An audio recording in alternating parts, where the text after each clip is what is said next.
Good morning बच्चों, आज हम फिर से हाजिर हैं एक नई वीडियो में एक नई टॉपिक के साथ।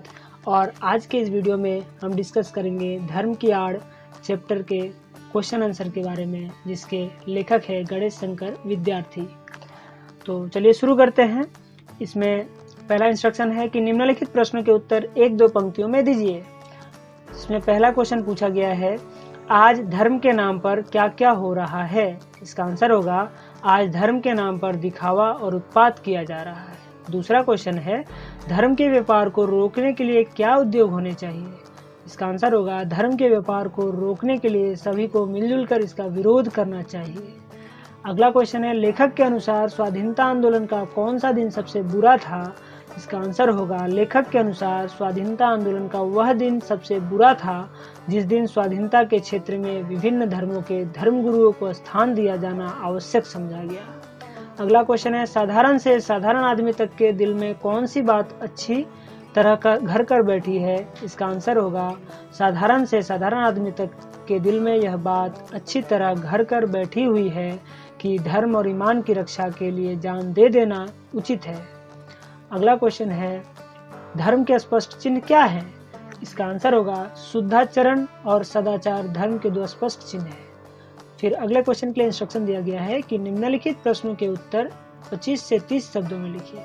इसमें पहला क्वेश्चन है, चलते पुर्जे लोग धर्म के नाम पर क्या करते हैं। इसका आंसर होगा, कुछ चलते पुर्जे लोग धर्म के नाम पर मूर्ख लोगों की शक्तियों और उनके उत्साह का दुरुपयोग करते हैं। उन्हीं मूर्ख लोगों के आधार पर वे अपना नेतृत्व और बड़प्पन कायम रखना चाहते हैं। अगला क्वेश्चन है, चालाक लोग साधारण आदमी की किस अवस्था का लाभ उठाते हैं। इसका आंसर होगा, चालाक लोग आम आदमी की धार्मिक निष्ठा का लाभ उठाते हैं। साधारण व्यक्ति धर्म के तत्वों से अनजान होता है, उसकी इस अवस्था का लाभ उठाकर ऐसे चालाक लोग उसे धर्म के नाम पर भड़काते हैं तथा उसकी शक्तियों और उत्साह का दुरुपयोग कर अपना उल्लू सीधा करते हैं। अगला क्वेश्चन है, आने वाला समय किस प्रकार के धर्म को नहीं टिकने देगा। इसका आंसर होगा, आने वाला समय धर्म के नाम पर हो रहे बाहरी दिखावे तथा व्यापार को टिकने नहीं देगा। अगला क्वेश्चन है, कौन सा कार्य देश की स्वाधीनता के विरुद्ध समझा जाएगा। इसका आंसर होगा, यदि किसी धर्म के अनुयायी कहीं व्यर्थ ही जबरन टांग अड़ाते हो तो उनका ऐसा कृत्य, यहाँ कृत्य रिपीट हो गया है, पहले वाला कृत्य सही है, दूसरा वाला कृत्य गलत है, तो आप इस बात पर ध्यान रखें, देश की स्वाधीनता के विरुद्ध समझा जाएगा। अगला क्वेश्चन है, पाश्चात्य देशों में धनी और निर्धन लोगों में क्या अंतर है। इसका आंसर होगा, पाश्चात्य देशों में धनी लोगों की ऊंची ऊंची इमारतें निर्धन मजदूरों की झोपड़ियों की हंसी उड़ाती हुई उन पर अट्टहास करती है। निर्धनों का शोषण करके ही वे धनी बने हैं और सदैव इस प्रयास में लगे रहते हैं कि निर्धन लोगों का निरंतर शोषण होता रहे। इसी के फलस्वरूप साम्यवाद एवं बोल्शेविज्म आदि का जन्म हुआ। अगला क्वेश्चन है, कौन से लोग धार्मिक लोगों से अधिक अच्छे हैं। इसका आंसर होगा, धर्म की आड़ लेकर अपनी स्वार्थ सिद्धि करने वाले धार्मिक लोगों से वे नास्तिक आदमी अच्छे हैं जिनका आचरण अच्छा है, हृदय उदार है तथा जो दूसरों के सुख दुख का ध्यान रखते हैं। ऐसे नास्तिक लोगों को ईश्वर अधिक प्यार करता है। अगले क्वेश्चंस के लिए इंस्ट्रक्शन दिया गया है, निम्नलिखित प्रश्नों के उत्तर 50 से 60 शब्दों में लिखिए। जिसमें पहला क्वेश्चन है, धर्म और ईमान के नाम पर किए जाने वाले भीषण व्यापार को कैसे रोका जा सकता है।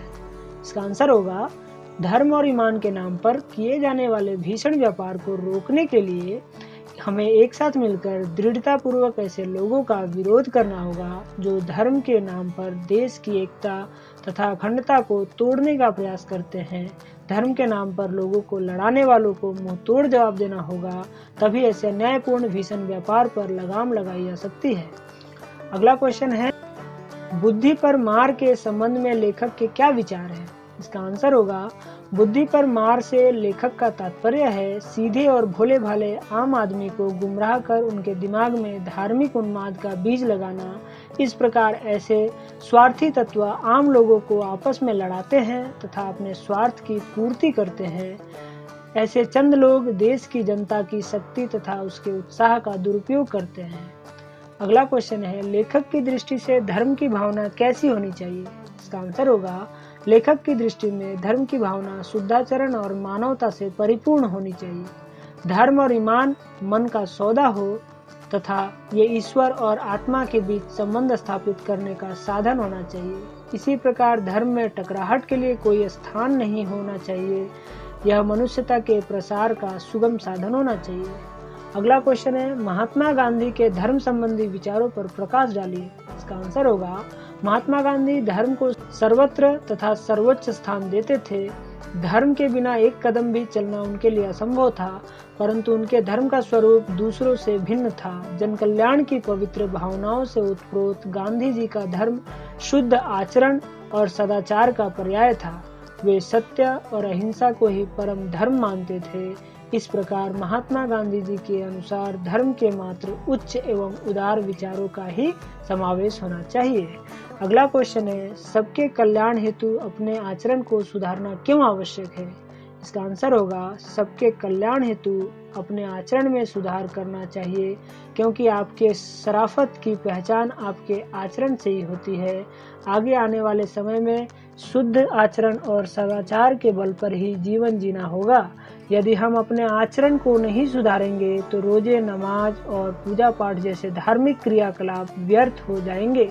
इस प्रकार जन कल्याण हेतु आचरण की शुद्धता अनिवार्य है। अगले क्वेश्चन के लिए इंस्ट्रक्शन दिया गया है, निम्नलिखित का आशय स्पष्ट कीजिए, यानी नीचे जो भी लिखा गया उसका अर्थ बताना है।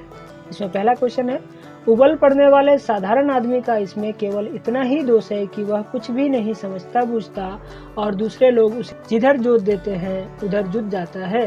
इसका आंसर होगा, विद्यार्थी जो कहते हैं कि सीधा साधा साधारण आदमी धर्म के गुण तत्वों से अनजान होता है, उसमें अधिक सोच विचार करने की शक्ति नहीं होती, उसमें धर्म के प्रति सच्ची निष्ठा होती है। धर्म के विपरीत छोटी से छोटी बात पर वह भड़क जाता है और मरने मारने पर तुल जाता है, क्योंकि उसके मन में यह बात बैठी हुई है कि धर्म की रक्षा के लिए प्राण दे देना उचित है। कुछ चालाक और स्वार्थी तत्व व्यक्ति की इस अवस्था का लाभ उठाकर उसे अपने स्वार्थ के लिए इस्तेमाल करते हैं। ऐसे चालाक लोग धर्म के नाम पर उसे कठपुतली की तरह नचाते रहते हैं। यह है इस क्वेश्चन का आंसर। इसमें सबसे पहले मैं एक चीज बता दूं कि ये जो पहला शब्द विद्यार्थी आया है ये लेखक का नाम है, ठीक है, तो उनका पूरा नाम नहीं लिख के विद्यार्थी लिखेगा, तो इसका मतलब स्टूडेंट नहीं है, ये लेखक का नाम है, यानी लेखक कह रहे हैं, ठीक है, पहली बात। दूसरी बात, यहाँ कुछ, यहाँ कम में छोटा की मात्रा होगी जो छूट गया है, तो ये आप ठीक कर ले। अब हम चलते हैं अगले क्वेश्चन की ओर।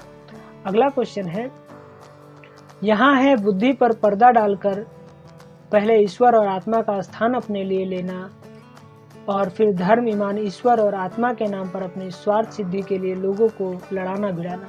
इसका आंसर होगा, इस कथन का तात्पर्य ऐसे स्वार्थी तत्वों के अमानवीय कृत्यों से है जो सीधी सादी आम जनता को धर्म के नाम पर उकसाते हैं और अपना स्वार्थ सिद्ध करते हैं।